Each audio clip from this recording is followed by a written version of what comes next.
Se ve la pantalla. Sí, ya se Sí. ve. Bueno, en esta ocasión me tocó exponer criterios de una matriz definida positiva en el sentido débil. Son condiciones equivalentes para decir que una matriz es definida positiva, pues, en el sentido débil. Tenemos una matriz de coeficientes complejos cuadrada de n por tamaño n por n. Y entonces va a ser equivalente que existe una matriz B cuadrada también tamaño n por n, tal que A la podemos escribir como el producto de B transpuesta conjugada por B. Y que si que A es igual a su transpuesta conjugada y el espectro de A es no negativo, es decir, está contenido en los números reales no negativos de 0 a infinito.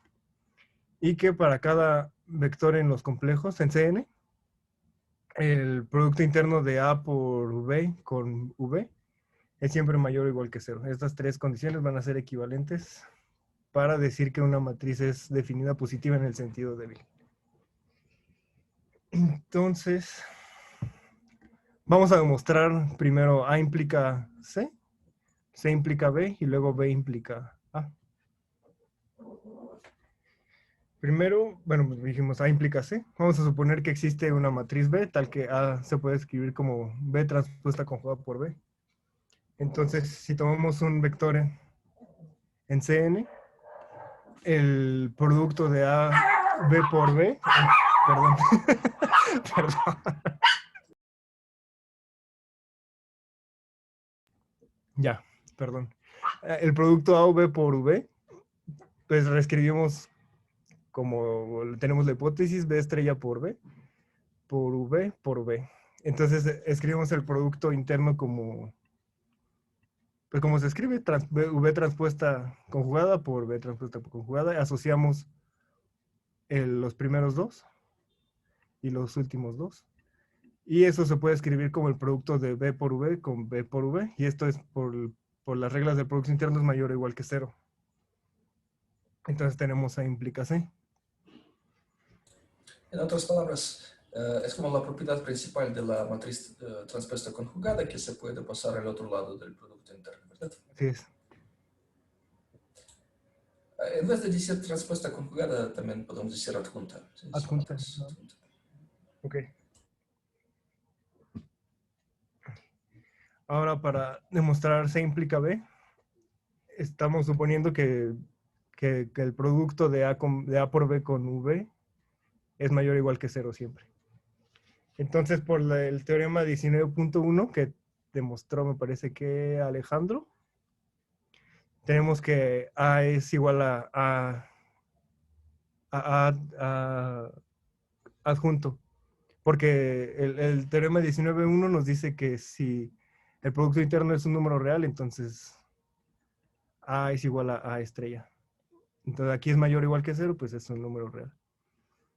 Y ahora vamos a demostrar que el espectro está contenido en los números no negativos. Tomamos un elemento del espectro y un eigenvector asociado a este valor, de modo que, bueno, aquí está escrito todo más largo, ¿no? De modo que A por U sea igual a lambda U y que nuestro eigenvector tenga norma 1. Entonces, aplicamos el producto interno a este vector U, de A por U con U. Y A por U ya vimos que, bueno, lo pedimos que sea lambda U por U. Y por las reglas del producto interno podemos sacar lambda. Y nos queda la norma al cuadrado de U, que es 1. Y estamos suponiendo que el producto interno de cualquier cosa bueno, de A por U es mayor o igual que 0. Entonces, nuestro elemento del espectro es mayor o igual que 0. Por lo tanto, el espectro está contenido en los números no negativos.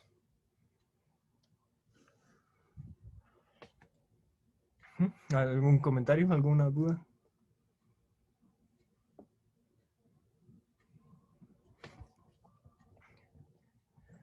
Bueno. Ahora vamos seguimos con B implica A. Estamos suponiendo que A es igual a A estrella y que el espectro es no negativo. Entonces tenemos que A es normal, porque A por A estrella es igual a A estrella por A.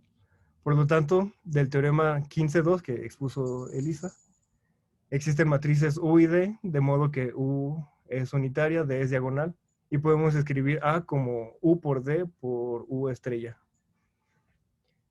Y estoy tomando como un hecho que en la diagonal se encuentran los eigenvalores de la matriz A.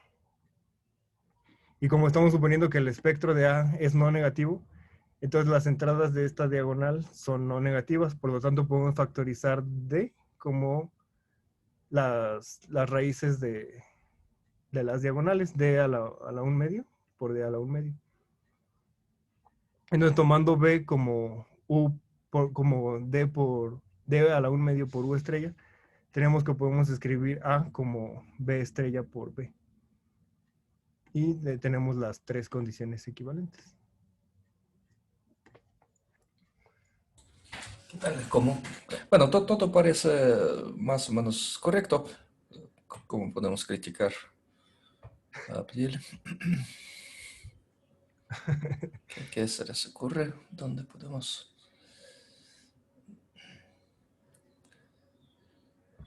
Bueno, había una ligera observación que no creo que haya ningún problema si se deja así como está. Es que en esta cadena de igualdades de C implica B, Sí. quizá el mayor o igual que cero es lo del lado que está del lado izquierdo. Sí, sí, es cierto. Esto es lo que estamos suponiendo que es mayor. Exactamente. Y la conclusión, bueno, para que se tenga, pero bueno, nada más creo que es lo único que yo...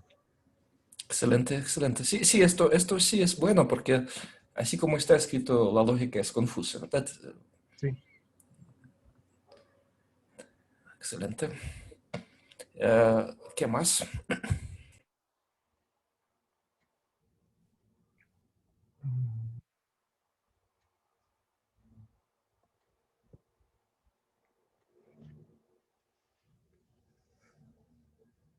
Bueno, d elevado a la potencia un medio, en general, dado una matriz, es dudoso cómo definir esta cosa.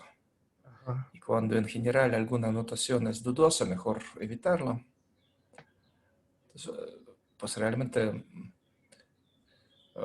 solo sacamos la raíz cuadrada no negativa de cada Y cada elemento. componente diagonal, ¿verdad? Sí.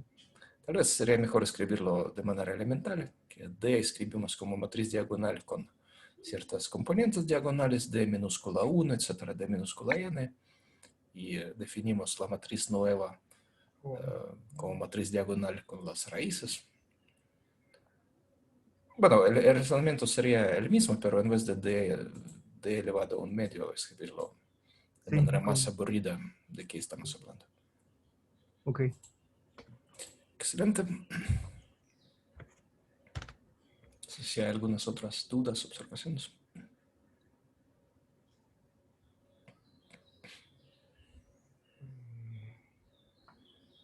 ¿No? Bueno. ¿Qué les parece? De estas tres implicaciones, ¿cuál es como la más sorprendente o fuerte?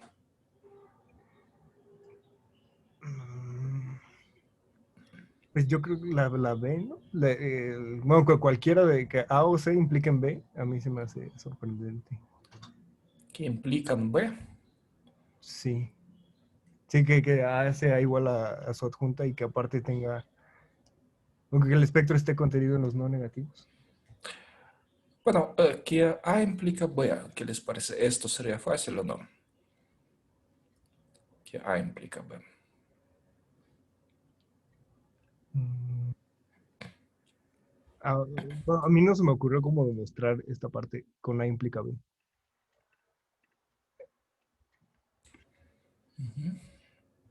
Bueno, a través de C. ¿Sí? A través de C sale fácil. Ah, pues sí, sí es cierto. Bueno, que A es igual a este producto implica inmediatamente que A es autoadjunto, ¿verdad? Esto Sí. sí. Y el espectro sí tiene razón. Bueno, Bueno, no es tan pero lineal. a través de C. Sí, sale. Pero son razonamientos elementales. Se puede decir Sí, que uno puede, si no sabía antes, puede inventarlo. ¿Y cuál implicación es más difícil? que se implica A. Ujú. Bueno, C implica o B implica. Entonces puede decir que demostrar A partir de otras cosas es difícil porque tenemos que construir la matriz B y Ujú. lo pudimos hacer gracias a ¿cuál teorema? Al de la factorización unitaria. Bueno, de encontrar la matriz unitaria y triangular. En este caso no es Diagonal. triangular, es diagonal. ¿Sí? Bueno, por supuesto triangular, pero es diagonal. Entonces, es el teorema de descomposición espectral de matrices normales o en particular de matrices autoadjuntas. Sí. Es el teorema de descomposición espectral es el trabajo principal para demostrar A. Y también otra cosita, a ver, otra vez, para ver tres condiciones, las tres Ujú. condiciones.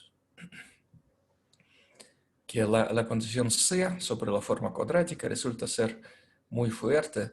Esta condición ya implica que la matriz es autoadjunta. Esto no es tan trivial. Para demostrarlo, expresamos la forma lineal a través de la forma cuadrática, usando la identidad de polarización, ¿verdad? Es decir, que solamente esta condición ya implica que la matriz debe ser autoadjunta. Esto no es totalmente trivial, Mm. requiere cierto trabajo. Así es. Muy bien. Bueno, El pasemos siguiente. entonces al siguiente. Ahora vamos a ver los criterios que se necesitan para que una matriz sea estrictamente positiva definida, ya no en sentido débil, ahora es estricto. Aquí las cosas son parecidas. Ahora vamos a decir que existe la matriz B, pero ahora vamos a pedir que es invertible. Y lo mismo, A se puede escribir como B estrella por B. Y en la condición B pedimos que el espectro esté contenido en los números positivos.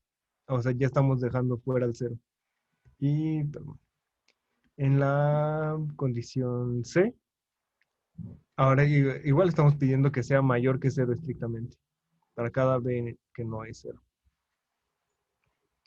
Entonces la demostración es un poquito similar, nada más con unos cuantos detalles más. Y lo vamos a hacer igual, A implica C, C implica B, B implica A. Y entonces A implica C de la sección anterior, pues ya tenemos que es mayor o igual que cero. Pero como B es invertible, sabemos que B por B es cero, solo si es B es cero. Aquí se me pasó el sí. B por B es cero, solo si B es cero. Entonces, A por B con el producto de A por V con V es mayor que cero si B es distinto de cero, como se está pidiendo aquí. Para cada B distinto de cero. Mm, Lo siento, yo no entendí esta demostración. es como, ajá, Se utiliza la descomposición anterior, ¿verdad? No está escrita, pero sí, si representamos el producto interno AV como la norma de B por de V V al por V, cuadrado. sí, entonces es mayor o igual que cero. Bueno, sería mejor escribirlo de manera explícita, ¿verdad? Todo otra vez. Bueno, para que se vea, porque... Sí. Ok. Bueno, ahora para C implica B, estamos suponiendo que para cada V distinto del vector cero, el Cn, el producto interno de A por V con V es mayor que cero.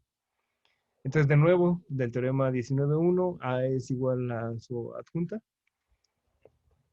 Y tomamos lambda en el espectro de A. Y U, como en la proposición anterior, un eje vector de A, de modo que su eje en valor sea lambda. y que la norma de U sea 1. Entonces, igual aquí es lo mismo, A por U, el producto de A por U con U es igual a lambda U con U, y de aquí sacamos el lambda y queda la norma de U al cuadrado que pedimos 1. E igual se me fue aquí el mayor que 0 del lado derecho. Estamos suponiendo que A por U con U, el producto de A por U con U es mayor que 0, entonces lambda es mayor que 0. Es decir, que el espectro está contenido en los números positivos.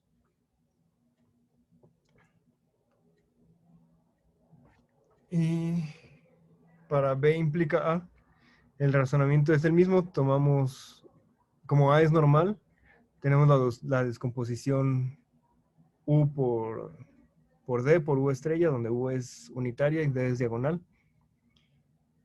Y lo mismo como en la diagonal están los eigenvalores de A, y estamos suponiendo que sus eigenvalores son positivos. Entonces las entradas de D son positivas y podemos factorizar D como la matriz que en la diagonal tiene las raíces de la matriz D. Y ahora aquí el detalle es que como, como las entradas de D son positivas, la matriz que tiene en su diagonal las raíces de D, pues es invertible. Es decir, D es invertible y ahora estas D a un medio es invertible. Y como U estrella es invertible, tenemos que al escoger B, como en el caso anterior, D a un medio por U estrella, tenemos que A se puede escribir como B estrella por B, y además B es invertible, como se quería demostrar.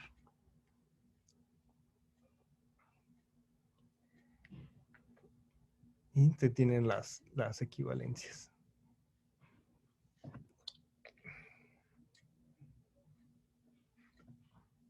¿Algún comentario? ¿Duda?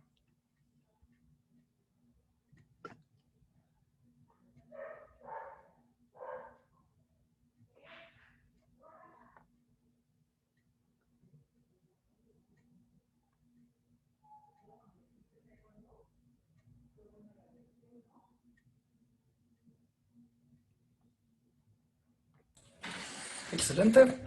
Pues me parece que todo bien, excepto, bueno, los detalles de estilo que ya Sí, sí, más tarde los indicamos. corrijo y quedan listos. Pues pueden ver que aquí aprovechamos el teorema de la descomposición espectral y también pues que las formas sesquilineales se recuperan por sus formas cuadráticas. Esto nos permite concluir que si la forma cuadrática es positiva, de allá sale gratis que la forma, bueno, que la matriz es autoadjunta. Así es. Muy bien. Muchas gracias.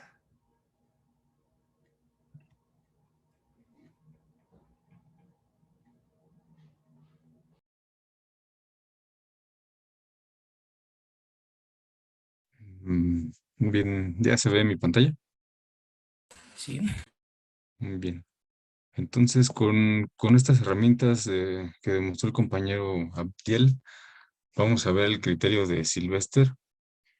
Primero, para una matriz estrictamente definida positiva o positiva definida, o bueno, hay, en, en los libros positiva definida, lo toman, por ejemplo, en algunos, ¿no? Lo toman en sentido estricto, en la desigualdad, y para el sentido no estricto, se llama semidefinida positiva, etcétera. Entonces, yo lo dejé así para respetar la notación sugerida.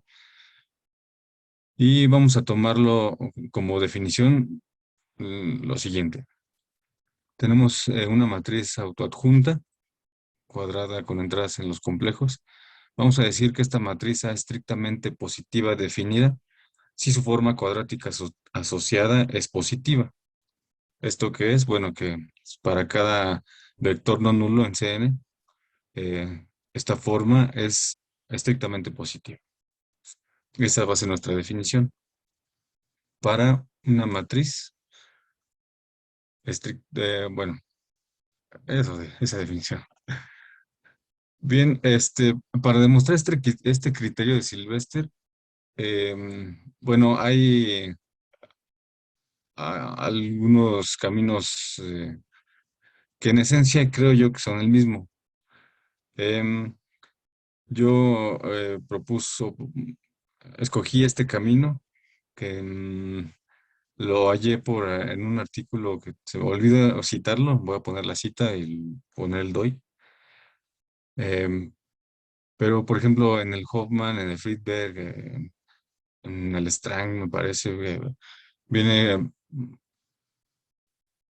son otros caminos que también demuestran este criterio a través de el proceso de eliminación gaussiana y etcétera, cosas así. De tal manera que vamos a utilizar esta definición también aquí en esta demostración. Si tenemos nosotros una matriz cuadrada con entradas complejas, entonces para un número entre uno y la dimensión de esta matriz, vamos a llamar a la késima submatriz principal de A como la matriz que está formada por las primeras K filas y las primeras K columnas de A. Y a su respectivo determinante lo llamaremos el késimo menor principal. Y a continuación vamos a... Lo siento, acerca de esta definición, también quiero comentar que para muchos autores esta es la definición de submatriz principal o menor principal.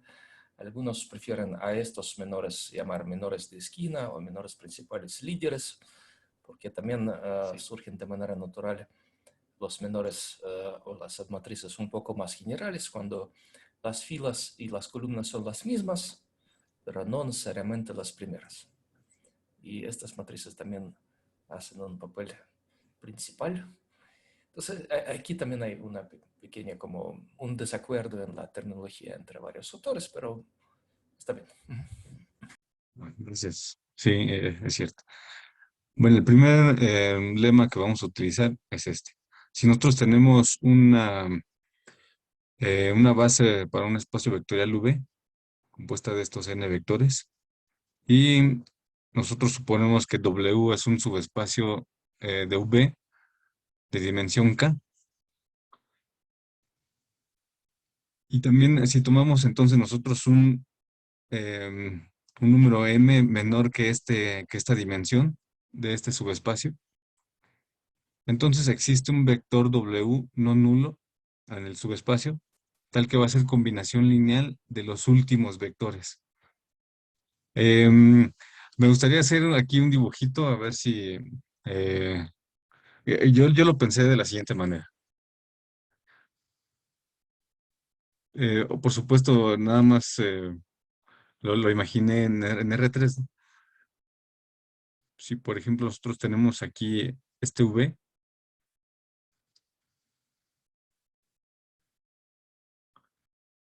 con la base canónica, ¿no? E1, E2 y E3. E1, E2 y E3. Y vamos a suponer que tomamos un, un subespacio de dimensión 2. Este va a ser nuestro W. Digamos que es un plano que pasa por el origen. Este es W. Entonces, lo que dice este lema es que eh, en este caso a nuestro M que está aquí nada más le queda hacer 1. Entonces vamos a pensar que nuestro M es igual a 1. ¿Por qué? Porque nuestro W solamente lo podemos tomar como este plano. O quizá como todo R3, pero para que se entienda un poco mejor o que yo lo haya entendido de esta manera, lo tomé como este plano. Entonces, lo que nos dice este lema es que si m es igual a 1 y también para que, por comodidad, em, voy a pensar que está asociado este m igual a 1 con este vector canónico, el E1, para que los últimos, que son los que dice aquí nuestro lema, sean los otros dos vectores que son E2 y E3. Bueno, de tal manera que si tenemos nosotros todos estos elementos, nuestro lema dice que existe un vector no nulo en W, de tal forma que es combinación lineal de los últimos, que los últimos van a ser E2 y E3. Entonces, esa existencia la podemos ver como quizá este vector, ¿no? Que está como por aquí, digamos, en la pared de este plano. Y bueno, Este vector pertenece a W1. sí. eh, mm, a lo mejor mi dibujo no es del todo mejor, pero sí, pensamos que este plano está como inclinado, eh, digamos, proyecta una sombra, quizá como por aquí. Bueno, yo me lo imaginé así. Entonces, em, si es que proyecta esta sombra, podemos hallar un vector que esté como en esta pared, ¿no? Donde, en la intersección, por así decirlo.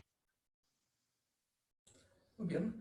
Y si W, en este ejemplo, pero W está generado por E1 y E2. Pensemos en este caso. Este sea como todo el piso. Ajá, si W es el piso generado por E1 y E2, ¿quién sirve como este vector W pequeño? Em, si W es el piso, por ejemplo, está así, entonces este W pequeño, pues yo creo que funciona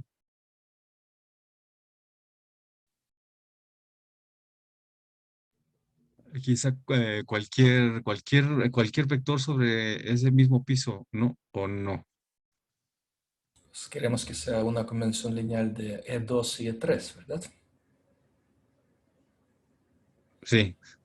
Ah, pues entonces solamente sí, es cierto, cualquiera que esté sobre el espacio que genera solamente el vector E2.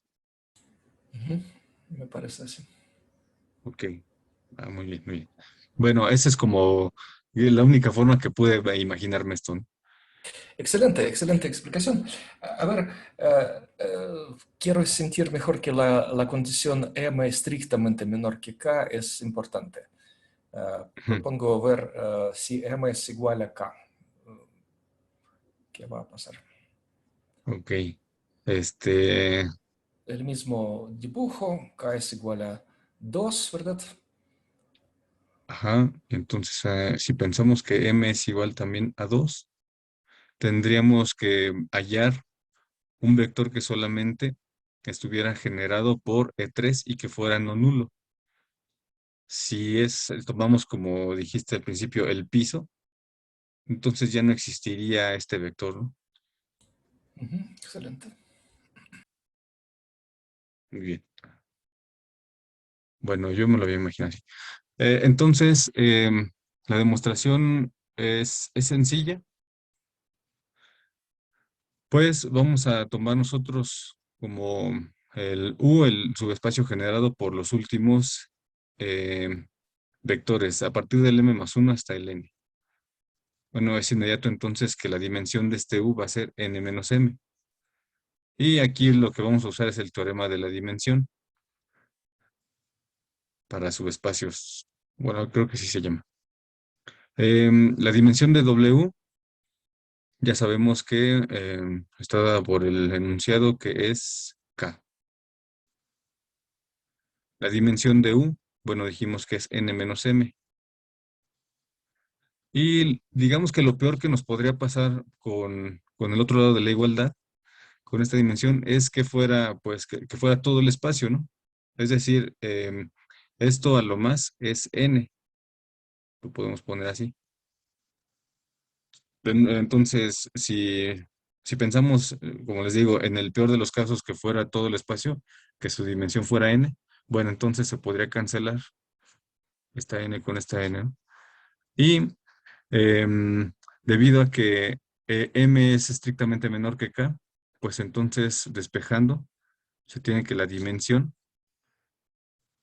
de la intersección de W con U es positiva.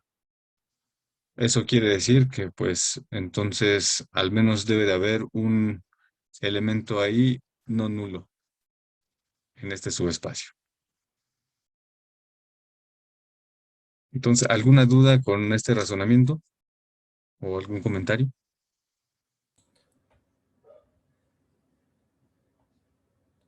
Bueno, sería Desde luego, más claro continuar esta desigualdad, ¿verdad? Escribir que es menor o igual que n más la dimensión de la intersección. esta de aquí, esta de aquí, perdón. Bueno, en la primera línea hay que continuar con la desigualdad que escribiste que es menor o igual que n más la Oh, dimensión de la ya, intersección, ¿verdad? Para que sí. sea, bueno, para la gente lenta y No, no yo ver. también yo me tardé mucho en tratar de entender. Bueno, esto es menor o igual que n más esta dimensión que nos interesa. Ahora, U tiene dimensión n menos m, ¿verdad? Esto es n menos m. Cuando vamos a ¿Mm? pasar al otro lado, este n va a cancelar. Y este tiene dimensión k, ¿verdad? Así es. Aquí. Bueno, tal vez aún más claro sería escribir que es k más n menos m. Sí. Es igual a esto. Bueno, o primero decir, esta es como teorema estándar sobre las dimensiones de la suma y de la intersección, y luego ya sustituir los valores y cuando pasamos n al otro lado se cancela. Aquí sale una desigualdad, ¿verdad?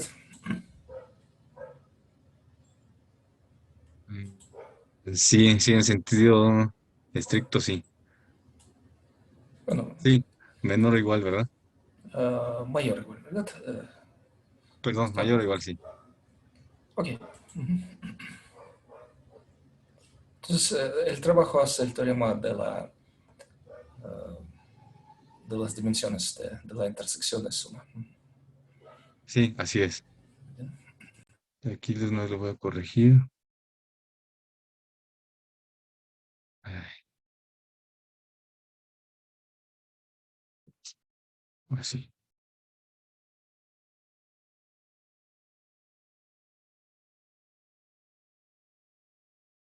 Muy bien. Bien, el siguiente lema nos dice que si tenemos nosotros una matriz autoadjunta y suponemos que en su forma cuadrática es estrictamente positiva para cualquier vector no nulo X en el subespacio W, o más bien en un subespacio W de Cn de dimensión K. Entonces, esta matriz A va a tener al menos K eigenvalores positivos. Y bueno, vamos a ver entonces esta demostración. Es decir, vamos a tomar una matriz autoadjunta. Y por el teorema de descomposición espectral que mencionó el compañero Abdiel hace unos momentos, bueno, no lo mencionó así creo que este resultado como tal no lo habíamos mencionado, ¿verdad? Que es posible hallar una base ortonormal de vectores para Cn, cuyos elementos van a ser los eigenvectores de A. No sé si esto lo mencionamos o no. No, pero quiero que ustedes aprecien que la descomposición espectral dice exactamente esto, ¿sí? A multiplicada por una matriz U, por ejemplo, y por U adjunta es una matriz diagonal. Sí. Y cuando pasamos U al otro lado, bueno, U adjunto es lo mismo que U inverso, entonces por U es quien es U multiplicada por Por D. D. Y como D es una matriz diagonal, ¿qué hace multiplicación por D? ¿Qué les parece? No multiplica las columnas, ¿no? De, Exactamente. Si D tiene elementos diagonales D1, D2, D3, entonces la primera columna se multiplica por D1, la segunda por D2, la tercera por D3, ¿verdad? Ajá. Así es. Y esta igualdad ahora podemos tratar como la igualdad de las columnas de las matrices. Entonces, ¿qué dice esta igualdad? Que A multiplicada por la primera columna de U debe ser D1 por la misma primera columna de U. Entonces, en términos de las columnas, si las denotamos por U minúscula 1, U minúscula n, tendríamos esta igualdad. U1 o UN es igual a quién. Bueno, mejor denotemos los elementos diagonales de la matriz D por lambdas. Entonces, Ok. lambda 1, U1. Por un... Oh, sí, sí. Es como, hay que siempre tenerlo en cuenta que esta igualdad, pues escrita así, con una matriz diagonal, es exactamente lo mismo que decir que las columnas de U son vectores propios. Bueno, más general aquí podría ser U inversa. No necesariamente la matriz U debe ser unitaria para este razonamiento, podría ser una matriz invertible. Pero en particular, si U es unitaria, en vez de U inversa podemos escribir U adjunta. Es decir que las columnas de U son vectores propios es lo mismo que decir que este producto es una matriz diagonal.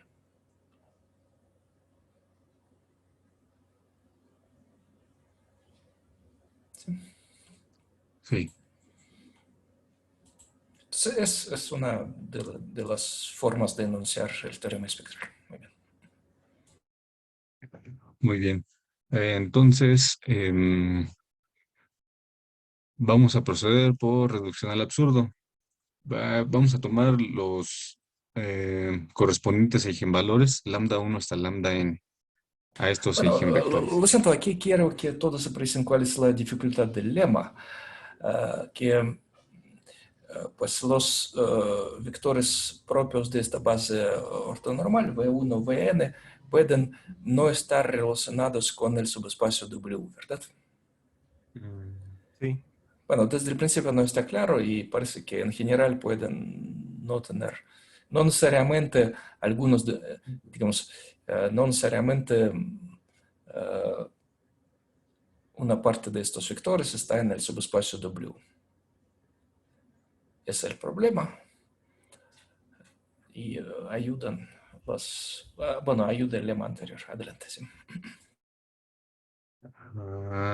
Sí, es cierto.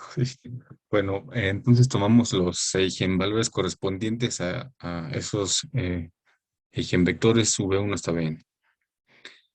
Y vamos a suponer que únicamente los primeros m de estos n eigenvalores son positivos. Es decir, que de lambda 1 hasta lambda m pues son mayores que 0. Y los siguientes, lambda m más 1, m más 2 hasta lambda n, son menores o iguales a 0. Ahora, si m es menor que k, aquí aplicamos el lema anterior, va a existir un vector w no nulo en el subespacio w, tal que w se puede escribir de esta manera. Aquí y va desde m más 1 hasta n. Y para algunos escalares complejos, cm más 1 hasta cn. Y resta ver, por ejemplo, la forma cuadrática asociada a la matriz A con este vector W. ¿Eso qué es? Bueno, hacer este producto. Pero por cómo está W, pues nada más son, em, bueno, así como está escrito este producto, a partir de m más 1 hasta n. J y K corren de m más 1 hasta n. Pero como escogimos los vectores ortonormales, V, bueno, esto es 1. Y de aquí nos queda que salen los últimos eigenvalores, que son los lambda k, multiplicados por este número. Esto ya es un número real positivo.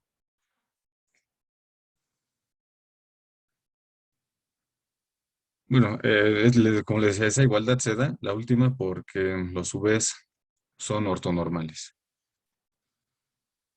Entonces, ¿esto qué querría decir? que este producto interno es menor o igual a cero. Esto porque los últimos lambdas son menores o iguales a cero. Y esto evidentemente es una contradicción, puesto que habíamos supuesto que, em, que la forma cuadrática era estrictamente positiva. Y de aquí que entonces este M tiene que ser mayor o igual a K. Es decir, la matriz A debe tener al menos K eigenvalores positivos.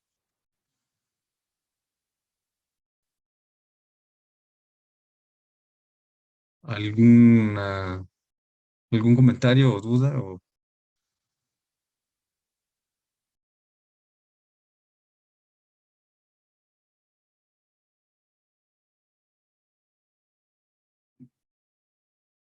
Bien, entonces continuamos. No sé si los demás entendieron esta demostración. Yo pienso que entendí la idea. Entonces, ¿cuál es la idea? Si suponemos que hay muchos vectores propios malos con valores propios menores o iguales que cero, entonces estos vectores propios malos generan un subespacio muy gordo. Este subespacio muy gordo ya intersecta con W. Entonces tendremos un vector W que pues, pertenece a W aquí, pero al mismo tiempo es combinación lineal de los vectores propios malos. ¿Sí? Sí, Y tenemos una contradicción que por un lado esta cosa estábamos suponiendo que debe ser positiva estrictamente, y por otro lado, como es combinación lineal de vectores propios malos, aquí sale menor o igual que cero. Bueno, no lo siento así de manera muy geométrica, pero creo que yo entiendo la demostración. No sé si alguien más entiende.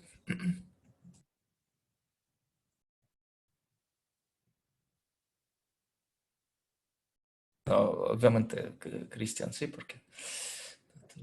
No, pues, desde luego, cuando, em, bueno, para mí fue muy difícil tratar de entender, bueno, estos razonamientos.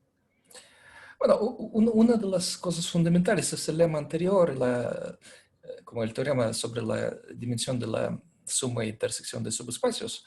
¿Cuál es como la moraleja intuitiva? Que si en un espacio de dimensión finita tenemos dos subespacios gordos,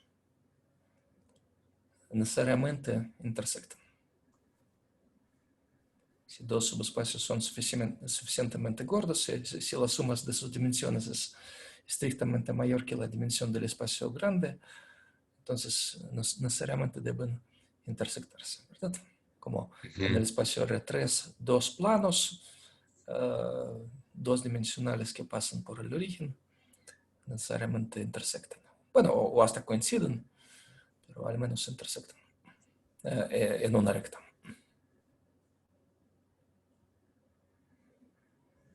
Sí. Tal vez existe otra... Bueno, ¿cuál es el problema? Que W no necesariamente es subespacio invariante. Cuando aplicamos la matriz A los habitantes del subespacio W, puede ser que los resultados ya no están en W. Uno no podría como restringir solamente la matriz A al subespacio W. Solamente restringir no se puede. Entonces yo pensé que podríamos demostrar este lema de otra manera. Primero elegir una base ortonormal en el espacio W y que sean vectores propios de A, y luego extender a todo el espacio. Pero el primer paso de mi razonamiento era falso, porque pues W no necesariamente es subespacio invariante y puede ser que ningún vector W sirve como vector propio. Es decir, uno no podría elegir base que se acople bonito con W. Es la dificultad de este lema, que W puede no tener nada que ver con la base. Solamente son como combinaciones lineales de algunos vectores básicos, pero no necesariamente los vectores básicos están en W. Muy bien. Ok. Y creo que con con estas herramientas podemos ahora sí. A mí me surgió una. Creo que es muy Sí, sencilla. Si K es igual a cero, suponemos todos negativos, ¿no? O sea, sí, K digo, es K igual igual a a cero uno. aquí. Perdón, K igual a Ah, uno. M es igual a cero, entonces sí, ¿verdad? Todos negativos. Sí, sí. Propongo revisar de manera ajá, sí, detallada. Si suponemos que K es igual a 1, es decir, estamos suponiendo que existe un subespacio de Cn de dimensión 1, donde los valores de la forma cuadrática son mayores que 0. Bueno, ujú, obviamente este W será quien intersecta con, bueno, ponemos M igual a 0, ¿verdad?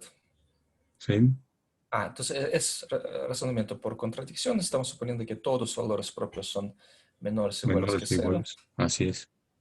Y pues, y por un lado sale que esta expresión, aquí la suma será de 1 a n, ¿verdad?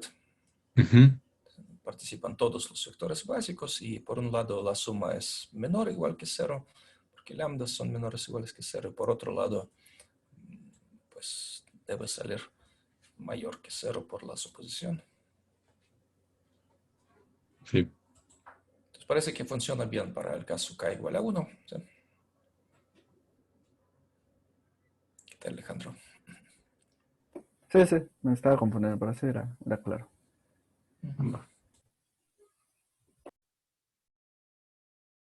Bueno, entonces el criterio de Sylvester nos dice que si tenemos una matriz autoadjunta, esta matriz será estrictamente positiva definida si y solo si todos sus menores principales son positivos.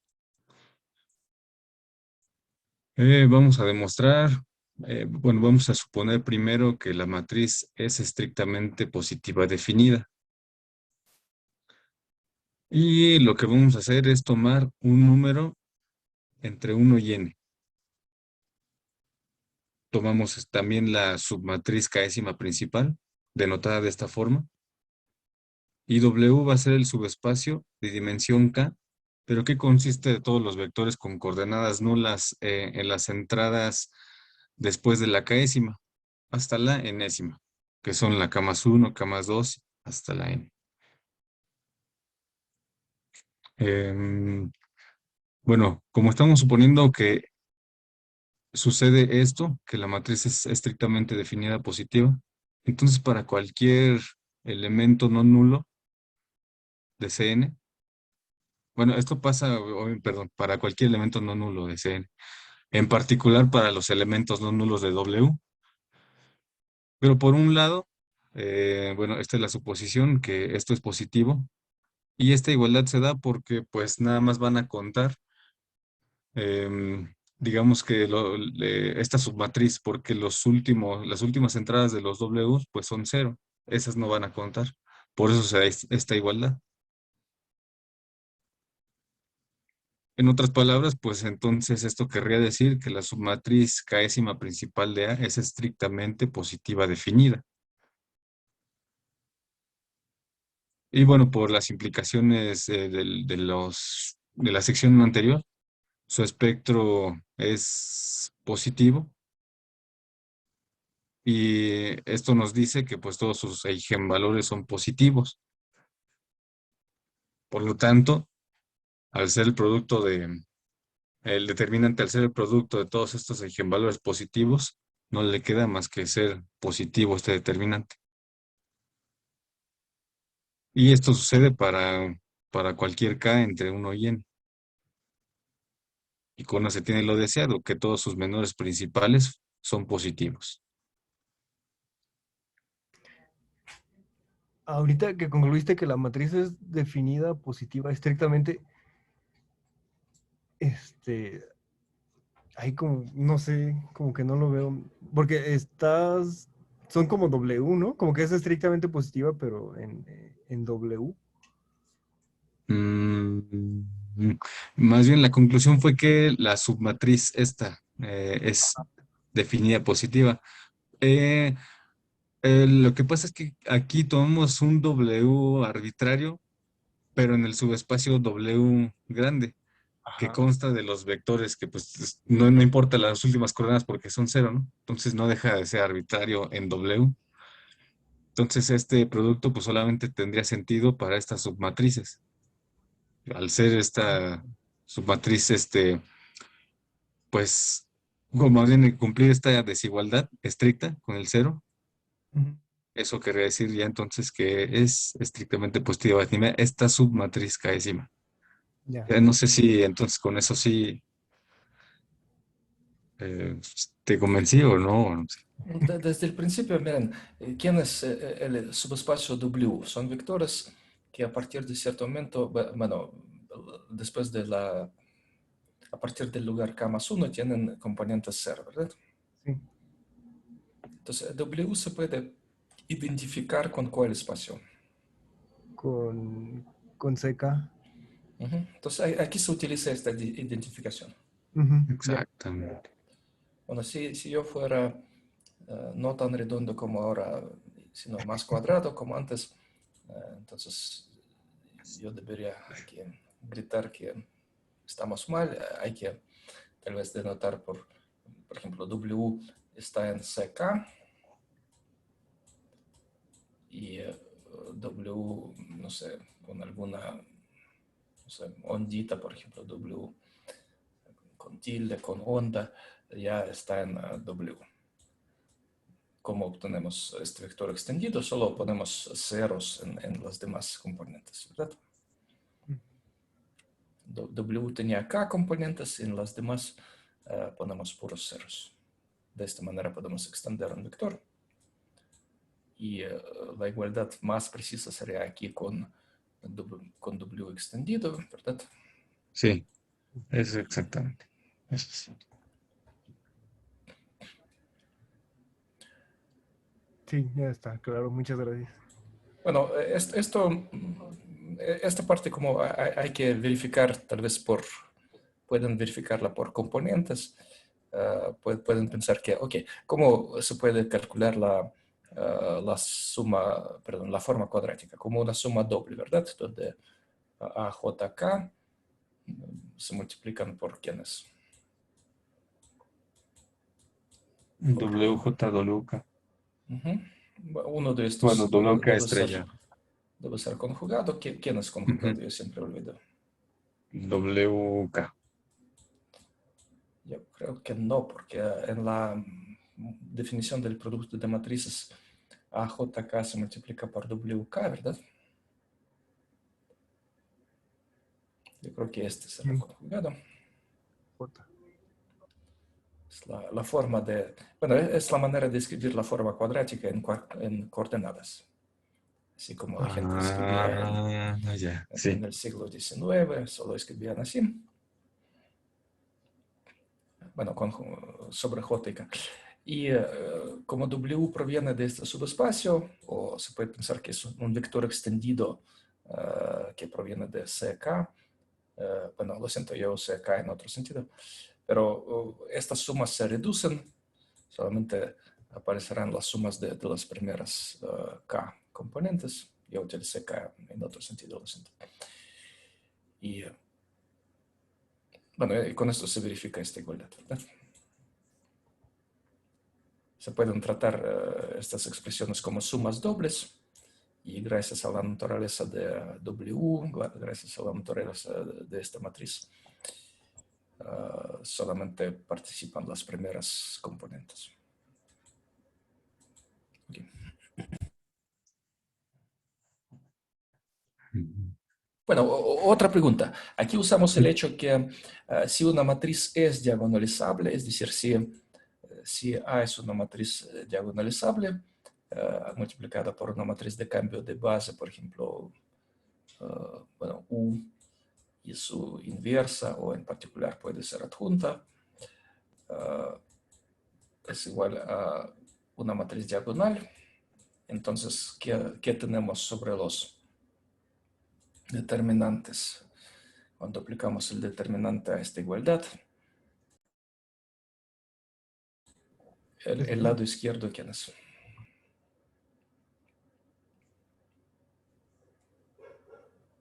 El determinante del lado izquierdo, ¿cuánto vale? El producto. El producto, pero como el determinante de U inversa será el recíproco del determinante de U, ¿verdad? Se cancela y nada más queda el determinante de A. Entonces usamos aquí el hecho que el determinante del producto es el producto de determinantes y por eso, digamos, el determinante de U se puede cancelar. Y del lado derecho, si la matriz D es diagonal, ¿quién sale del lado derecho? Pues el producto de todos los elementos de la diagonal. Entonces hemos demostrado el teorema si una matriz A es diagonalizable, y entonces D será su matriz de valores propios, matriz diagonal de valores propios. El determinante de A es el producto de estos valores propios. Es un hecho simple, pero aquí está la demostración. Y estamos en esta situación, como la matriz A es autoadjunta, es diagonalizable por medio de una matriz unitaria, por el teorema espectral. Y, cuando hablamos de los valores propios, estamos pensando que cada valor propio, por supuesto, hay que contar tantas veces como aparece en la matriz D. A veces valores propios son múltiples y es importante decir, los contamos de acuerdo con sus multiplicidades o solamente una vez. Pues los contamos de acuerdo con sus multiplicidades como aparecen en la matriz D. Y en este sentido, el producto de los valores propios es lo mismo que el determinante de A. ¿Sí?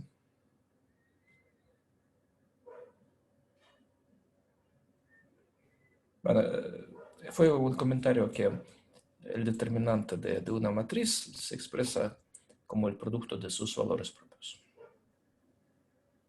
Lo usamos como un hecho, pero este hecho tal vez algunos olvidaron porque... Sí, excelente.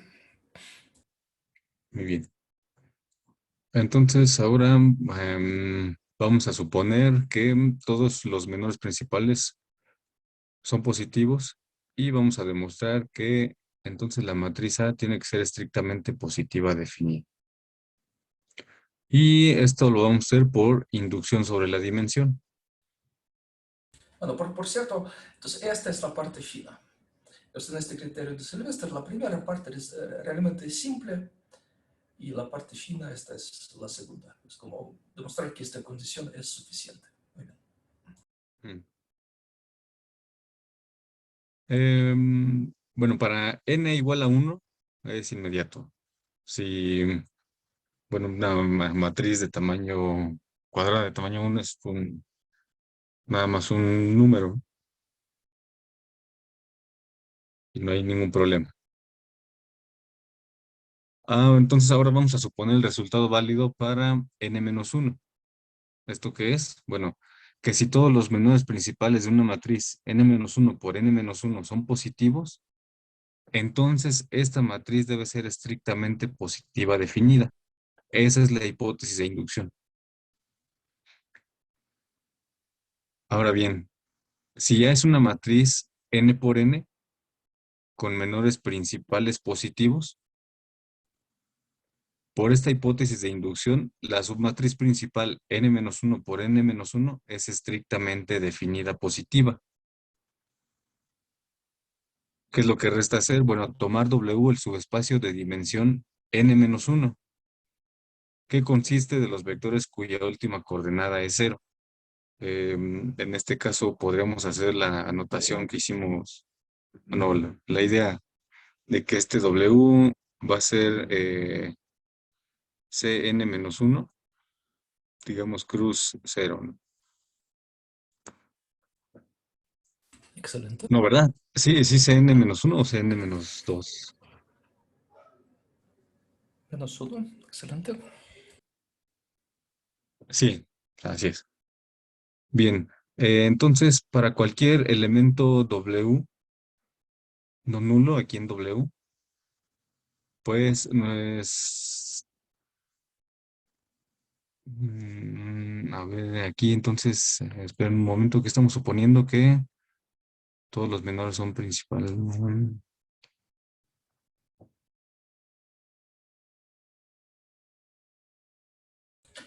Claro, claro. Sí, aplicamos la hipótesis de inducción aquí, ¿no? Si A es una matriz, por la hipótesis de inducción aquí, la submatriz principal es estrictamente definida positiva. Es decir, sucede esto que está aquí, porque W es, digamos que Cn-1 cruz 0. Es igual que en la primera parte de la demostración, podríamos expresar este producto en términos de la submatriz, ¿verdad? Porque aquí solo Sí, va a aparecer la submatriz. ¿Ok? exactamente, sí. A lo mejor ahí falta esa igualdad, ¿verdad? Sí.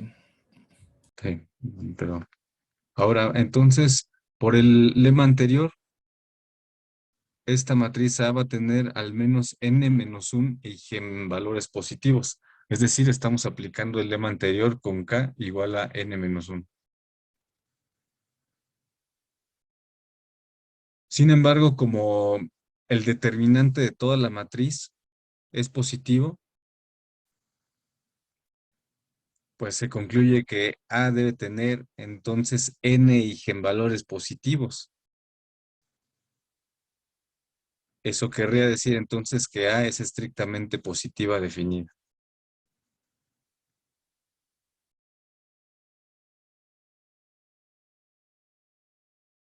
¿Qué es lo que queríamos? Pues, excelente, es una demostración maravillosa. Me parece correcto. ¿Algún comentario, alguna duda o quién lo volvemos a explicar algo? O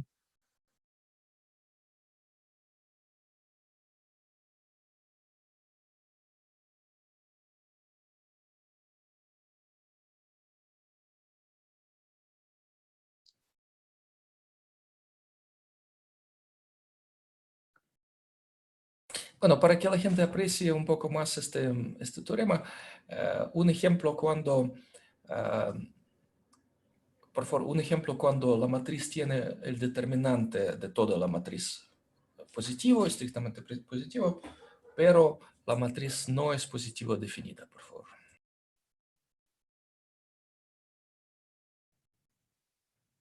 entonces el ejemplo es dar una matriz que sea con determinantes,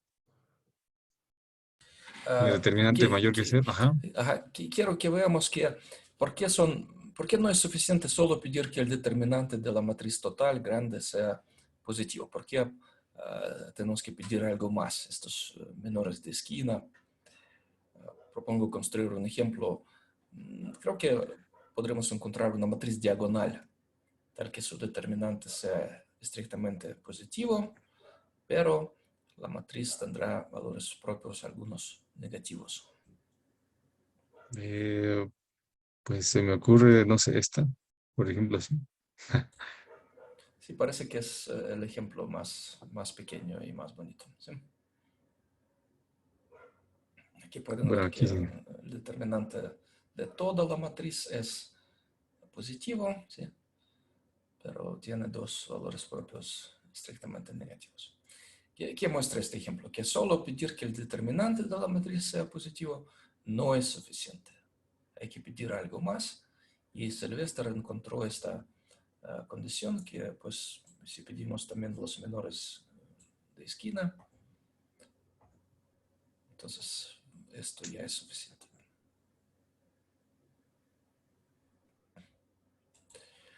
La demostración clásica es aplicar un análogo de la eliminación gaussiana, pero aplicarla simultáneamente por filas y por columnas. Es como multiplicar por las matrices elementales simultáneamente por filas y por las columnas.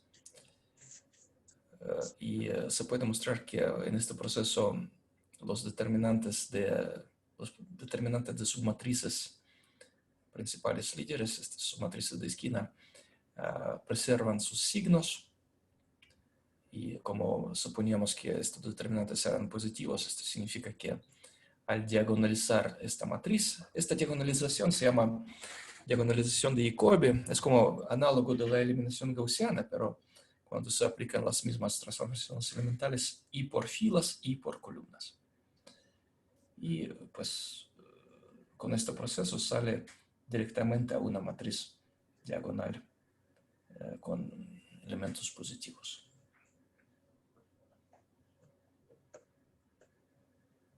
Bueno, es otro método, es como método clásico de demostración. Y aquí está el método más moderno basado en el teorema de la descomposición espectral y en el juego de las dimensiones de espacios. Excelente. Bien. Entonces, a manera facciosa, o no sé cómo decirlo, yo digo que entonces la otra, sí, la otra proposición resulta ser corolario, o es decir, para el caso no estricto, resulta ser corolario de esto. Que, es decir, que si tenemos una matriz autoadjunta, entonces A es positiva semidefinida, o en nuestra definición no estrictamente positiva definida, sí, solo si todos sus menores principales son no negativos.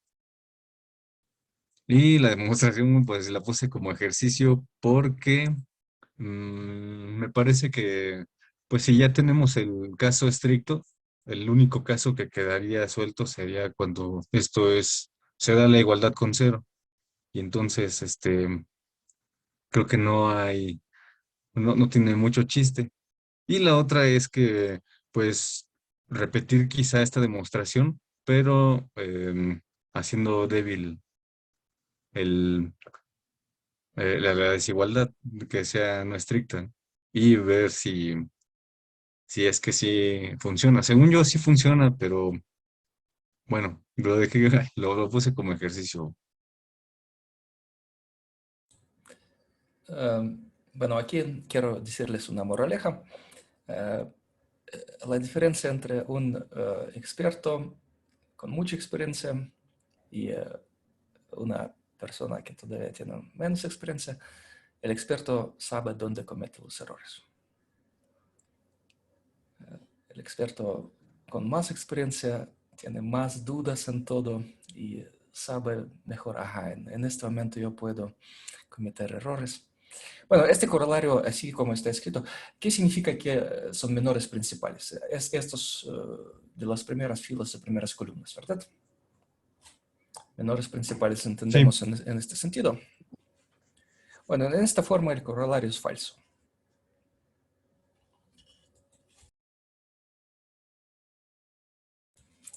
Sugiero encontrar un ejemplo con una matriz diagonal.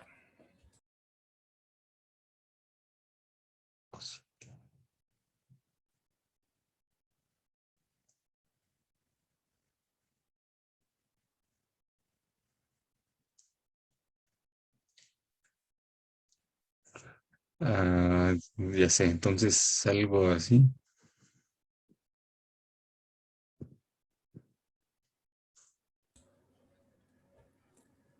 Excelente.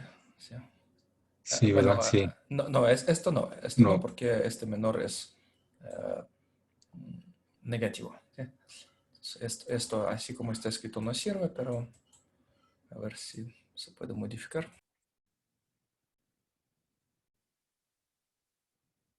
A lo mejor con uno, ¿no? Que la primera entrada sea uno y lo demás así como está. Por ejemplo, ¿sí? Sí, aquí ponemos 1. Sí, sí. A ver, se puede corregir. Así, ¿verdad? Entonces, todos los menores de esquina son mayores o iguales que 0, pero la matriz no es positiva definida, tiene un valor propio negativo. Bueno, pueden ver que aquí en el razonamiento es crucial poder dividir en el producto de ciertos valores propios, ¿verdad?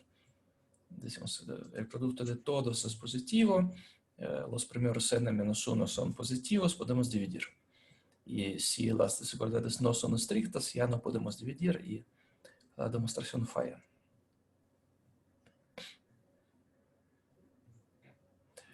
El criterio verdadero en este caso será más complicado. Hay que pensar no solamente en los menores de esquina, sino los menores que se obtienen al elegir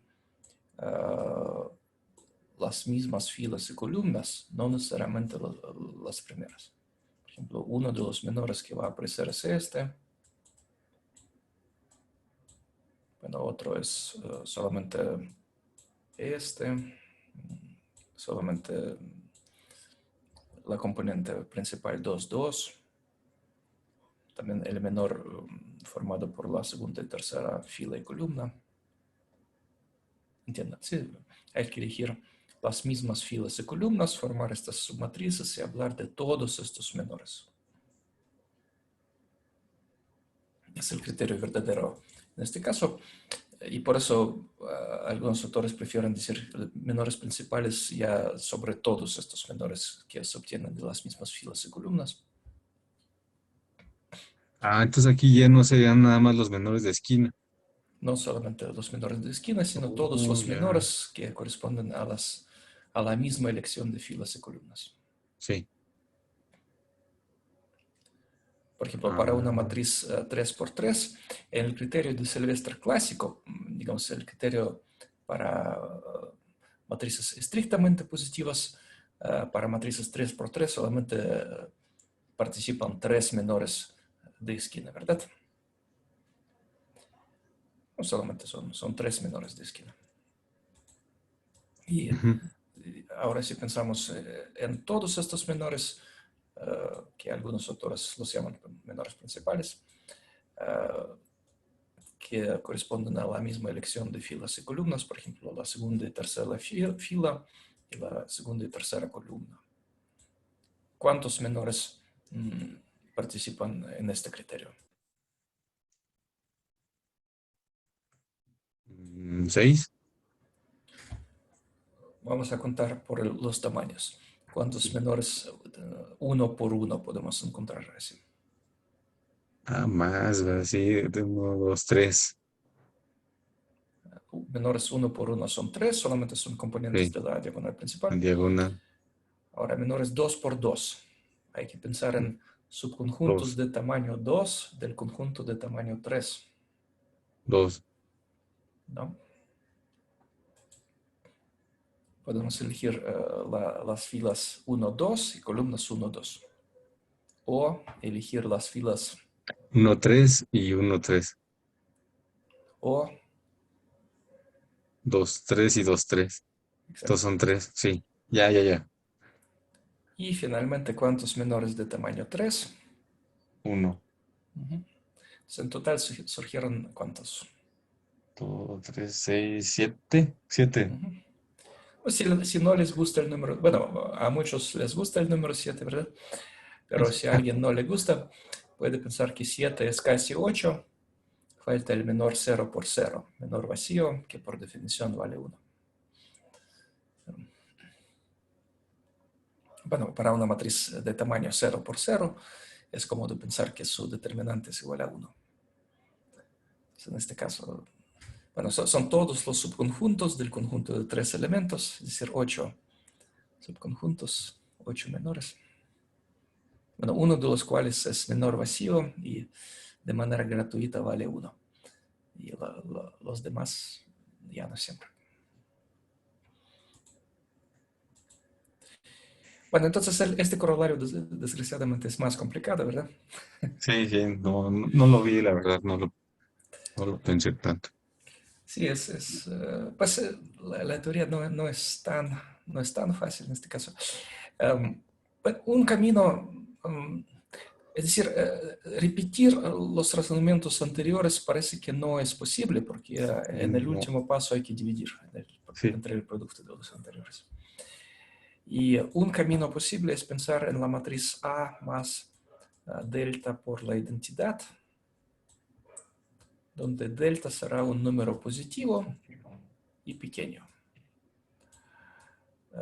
Es fácil ver, usando el criterio en términos de las formas cuadráticas, que si A es una matriz mayor o igual que 0, positiva definida en el sentido no estricto, cuando le agregamos este múltiplo pequeño estrictamente positivo de la matriz identidad, ya obtenemos una matriz estrictamente positiva.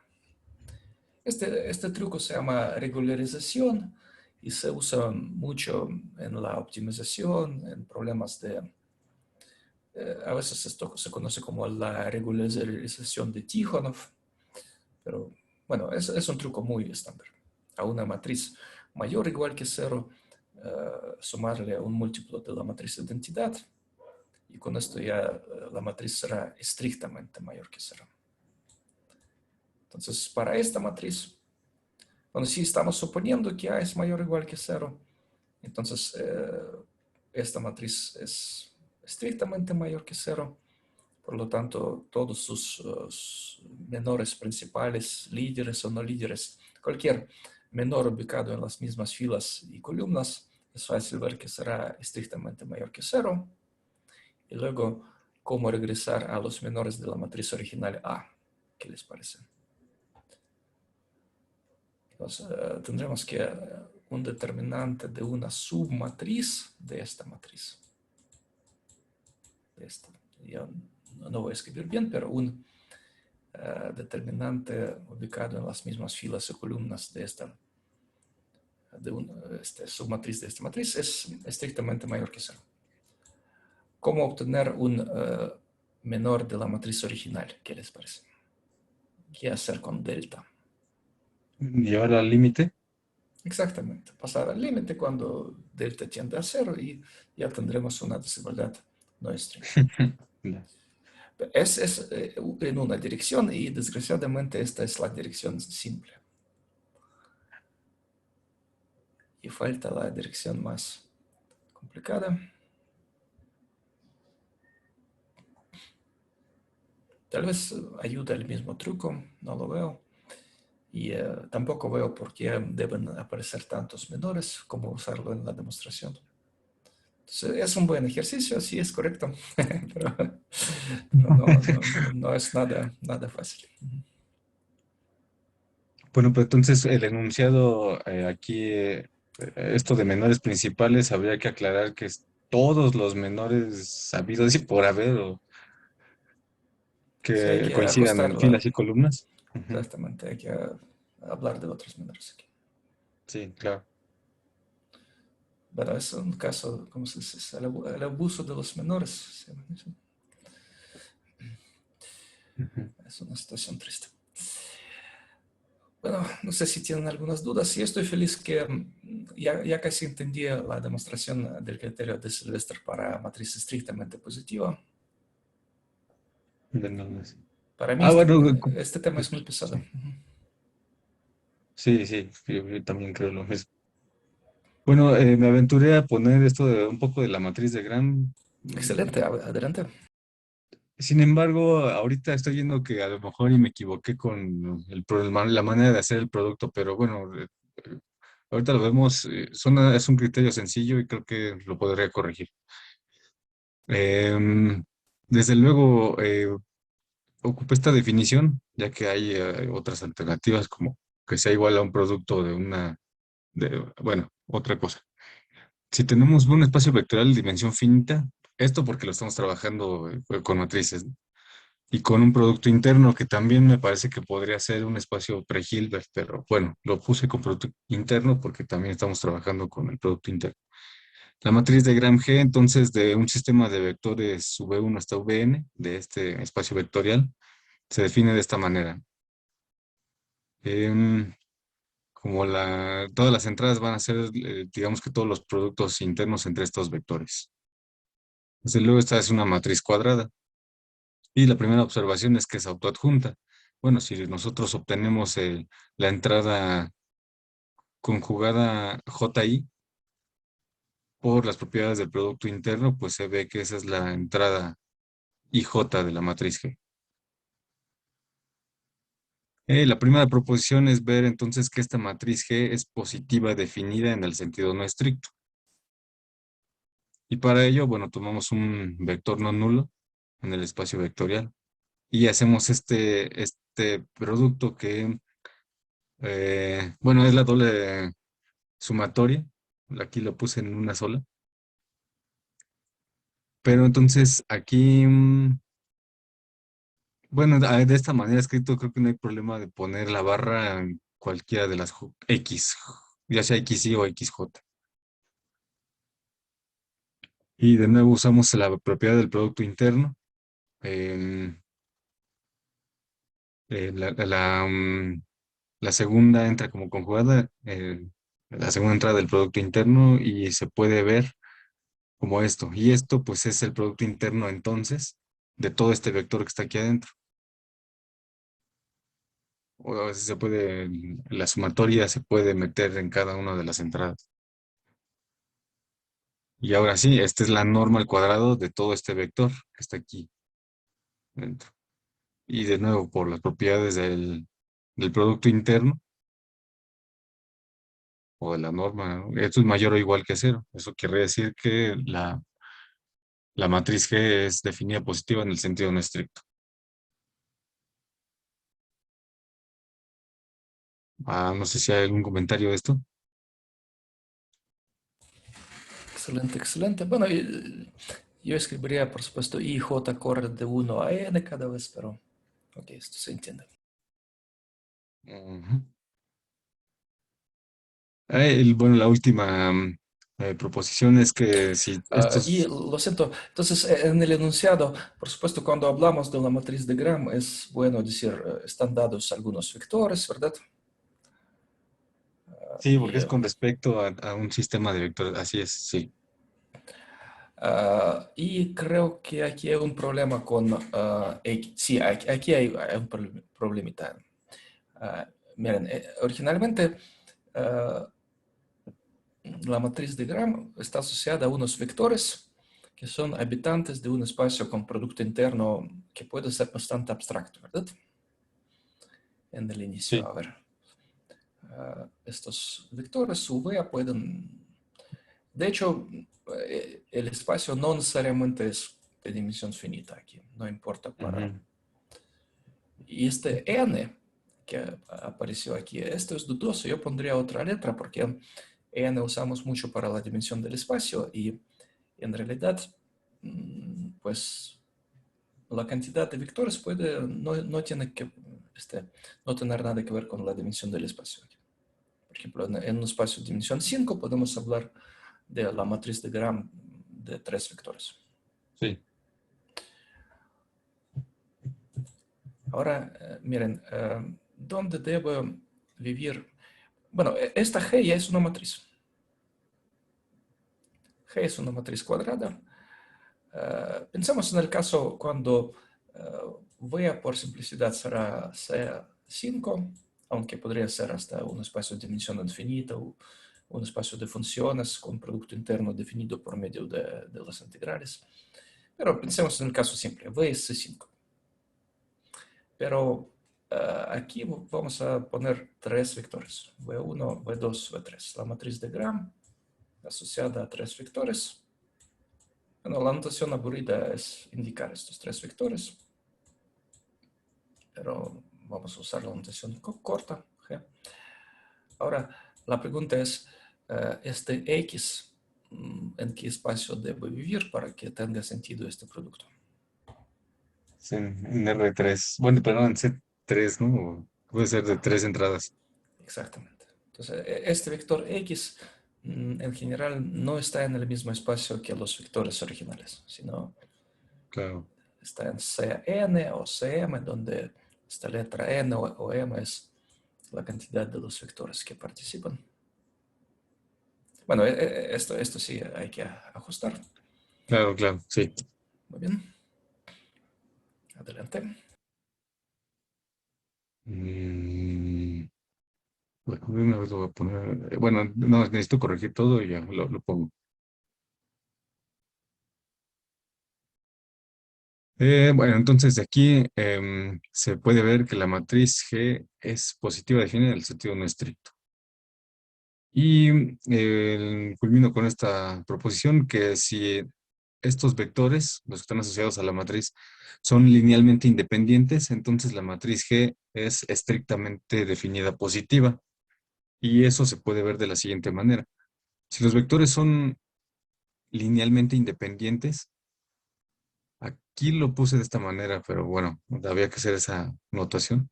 Para cualquier X aquí, en particular me refería como a las entradas de este vector. Esta combinación lineal es distinta de cero. Es porque si fuera igual a cero, como son los Vs linealmente independientes, eso querría decir que entonces todos estos XY tendrían que ser cero, lo cual pues no se tiene.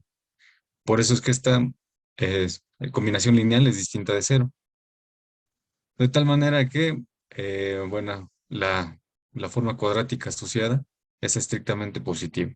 Bueno, que es igual por esta cadena, de hecho en esta última igualdad la usé aquí. Y eso, al ser esto distinto de cero, bueno, eso nos da que es estrictamente positivo esto. Y bueno, con eso finalizo yo. Ahora sí. Excelente trabajo. Tengo curiosidad, ¿será fácil demostrar la afirmación inversa o no? A ver, si los vectores V son linealmente dependientes, entonces,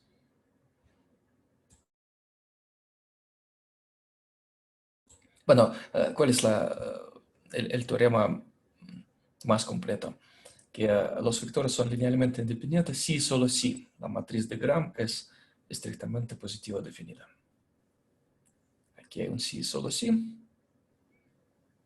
¿Qué les parece? ¿Sale gratis la otra dirección o no? Es decir, con el mismo Yo creo que razonamiento. no, porque si, por ejemplo, son linealmente dependientes, podemos suponer que todos son múltiplos de uno, por ejemplo.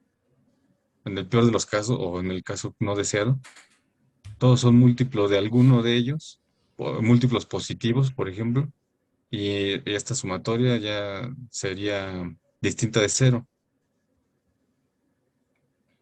Es que aquí tenemos libertad de elegir X, ¿entienden? Ahora sí, Ah, suponemos que sí, los vectores son linealmente dependientes. ya, sí. Entonces, ¿cómo razonamos? Elegimos X.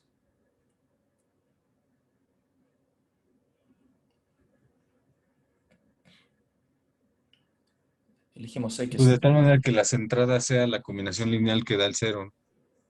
Exactamente. Los coeficientes de la convención lineal. Entonces, X, un vector no nulo, y esta suma igual a cero. Sí, en esta parte de la demostración tendremos cero. Y aquí tendremos igual a cero. Y con esto demostramos que la matriz ya no es estrictamente positiva definida, ¿verdad? Sí, Parece que sale gratis, ¿verdad? Jugando con la misma igualdad y con la definición de vectores linealmente dependientes y la matriz estrictamente positiva definida, todo sale natural. sí. Muy bien. Bueno, entonces, con esto. Excelente trabajo.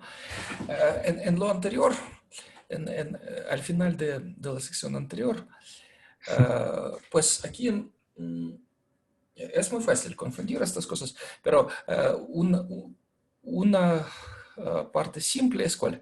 Si la matriz es positiva semidefinida, o positiva definida en el sentido no estricto, entonces todos los menores de esta matriz, que corresponden a las mismas filas y columnas, son mayores o iguales que cero. Esta parte es fácil de demostrar pasando al límite en las desigualdades. Y la vamos a usar. Por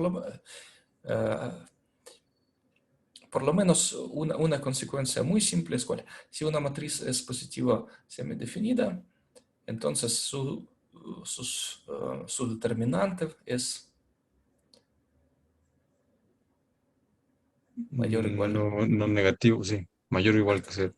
Exactamente. Bueno, esta consecuencia vamos a usar mucho y Más aún, no solamente el determinante, sino uno puede pensar en los menores de esquina o hasta en los menores más generales que corresponden a las mismas filas y columnas. La demostración es la misma. Como W, elegir el subespacio de los vectores que tienen algunas componentes interesantes y las demás cero. Por ejemplo, en la primera y tercera componente del vector puede ser lo que sea, y la segunda componente es puro cero. Entonces, aplicando el razonamiento de la primera parte de la demostración, podremos ver que estos menores también deben ser positivos.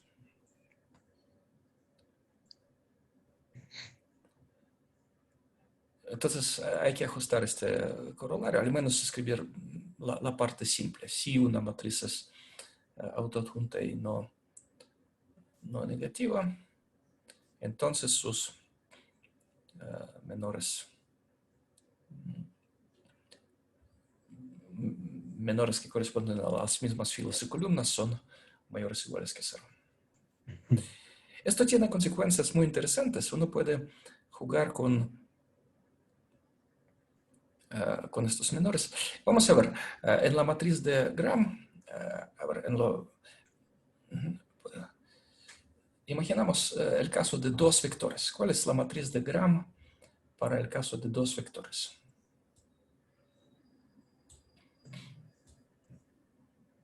Los llamemos A y B, por simplicidad. Entonces, ¿qué escribo aquí? El producto interno de A consigo mismo, luego AB, luego BA.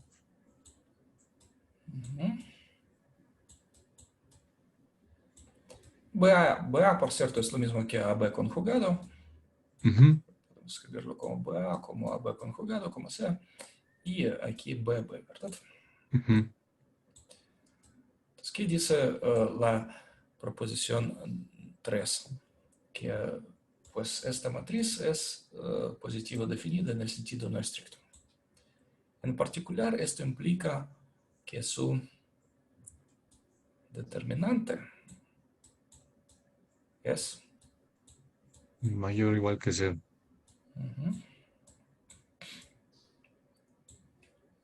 ¿Y quién es su determinante?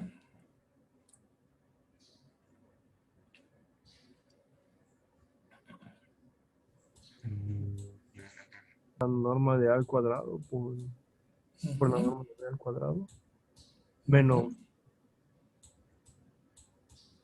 Menos el módulo de B de A por B, ¿no? ¿Cómo se llama esta desigualdad? De Cauchy-Schwarz. Parecen que de esta teoría, bueno, tardamos varios días, pero ahora Schwarz ya es pues, un corolario trivial, ¿verdad? Ajá.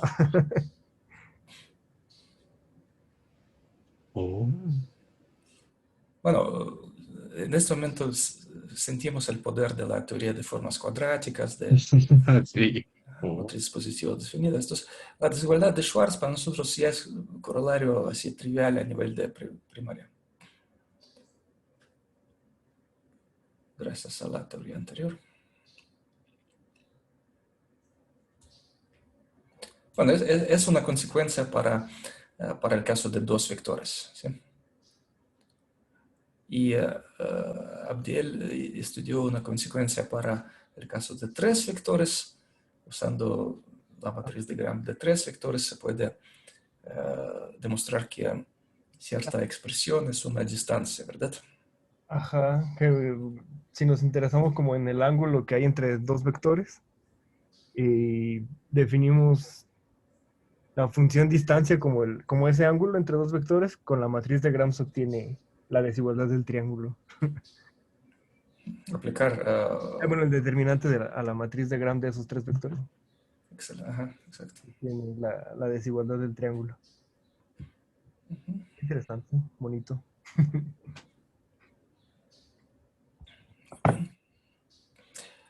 Bueno, también en la sección anterior, a ver, la última cosa de la sección anterior. Aquí, una parte que podemos usar, si una matriz es positiva definida en el sentido no estricto, podemos en esta dirección no pedir que sea autoadjunta porque esto sale gratis, ¿verdad? Si una matriz es positiva definida, podemos omitir esta condición, que es autoadjunta, y porque esto sale gratis, como es A2, y concluir que el determinante y todos los menores que corresponden a las mismas filas y columnas son no negativos. En esta forma puede ser útil para nosotros en algún momento. ¿Por qué nos interesan estas cosas? Porque cuando estudian núcleos reproductores, pues la manera natural de trabajar con ellos es, si no hay nada más excepto los núcleos reproductores, entonces solo podemos evaluarlos en algunos puntos y por definición esto debe ser lo mismo que el producto interno. Entonces, la matriz de Gram asociada a los núcleos reproductores sale muy natural en toda esta teoría. Y saber las propiedades de estas matrices de Gram es crucial para nosotros. Es como motivación porque estudiamos tanto matrices positivas definidas para luego trabajar con las matrices asociadas a los valores de núcleos reproductores. Muy bien. No sé si hay algunas dudas.